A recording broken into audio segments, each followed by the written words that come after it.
I just got up right now and I wanted to actually thank everybody for the 500 subscribers. I'm pretty sure I'm above that now, but I didn't expect this entire channel to really take off the way it did. This has been the biggest piece of motivation for me so far, just seeing that number climb up and all of you be super vocal about what you want to learn and sharing more information and more value with people. It's my goal to make this an actual community in the future. I know a lot of YouTubers say stuff like this, but I'm being for real because I remember what it was like to be new to videography and color grading and editing and all the things underneath under that umbrella. I wanted to continue to do this and bring more people together. And in bringing more people together, we can all learn to do things the right way. It's been to my understanding that these past few years, we're drifting away from the connection between the newer generations of videographers and the professionals that came from a while back that actually did make films. There's like no communication between them. And I just wanted to bridge that. I wanted to take all the information that the old timers have taught me and just bring that over to everybody that's new so they can benefit the same way I did when they took that chance telling me all the great information that made them prosper in their jobs.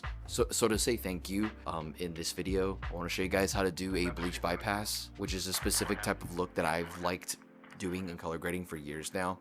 And I wanted to show you guys a couple ways of doing it. As a thank you, I could call this my 500 subscriber special or something. But yeah, let's just jump right into it. Let's go to DaVinci.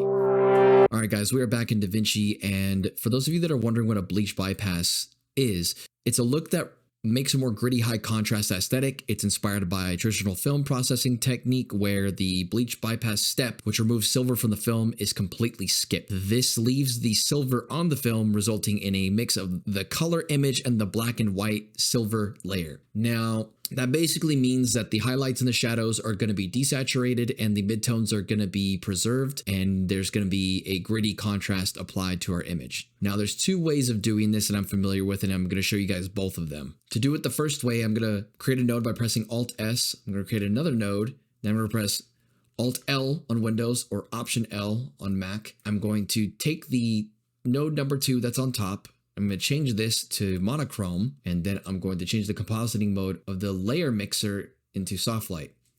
Boom. Now there's 3 variations of this. We can go with soft light, we could go with overlay, and we can also go with hard light.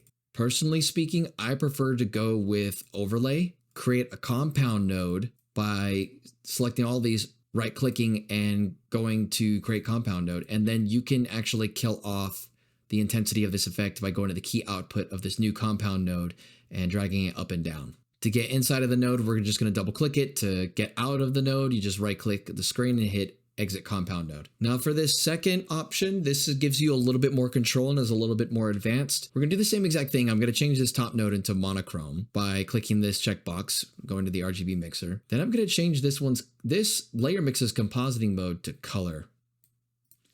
Then I'm going to desaturate this image using the color boost. I'm going to put -20.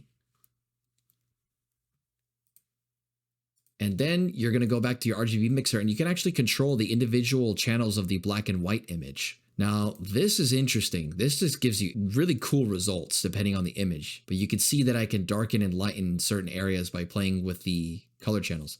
And then after this, I'm going to take this node and I'm going to apply soft light or overlay, your choice, but I prefer soft light for this method. And now we have our more advanced bleach bypass method. And if you would like to suck more saturation out of this image, you could just go to the color boost and make it even lower. Oh, that was by accident. Put 40, but -40. The lower you go, the more it's going to desaturate those highlights and shadows, and the midtones are going to be the least affected. So you're probably seeing you could get a really moody look just by doing this. I think it's pretty cool, pretty neat. I like this look a lot when I was first starting. In fact, I use this in a lot of my looks as a base. And if you would like to create a node to be saved for later, you can go to your Power Grades folder, select all the nodes, create a compound node,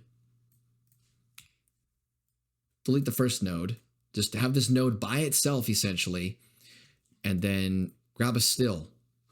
And in the future, if you would like to add this effect to an empty clip, you can actually just go over to the still and double click it and it'll populate the node after the one you have selected. And that is how you create the iconic Bleach bypass look in DaVinci Resolve. So whether you're aiming for the gritty high contrast vibe or adding a dramatic edge to your footage, this specific method can really elevate your work. If you enjoyed this tutorial, don't forget to like and subscribe and drop a comment if there's anything I missed or you want to request anything special for me to make in the future. Thanks again, guys, for the 500 subscribers. This has been a big deal for me, and every time I hit a milestone, I'll try and think of something special to share with all of you. All right, see you later.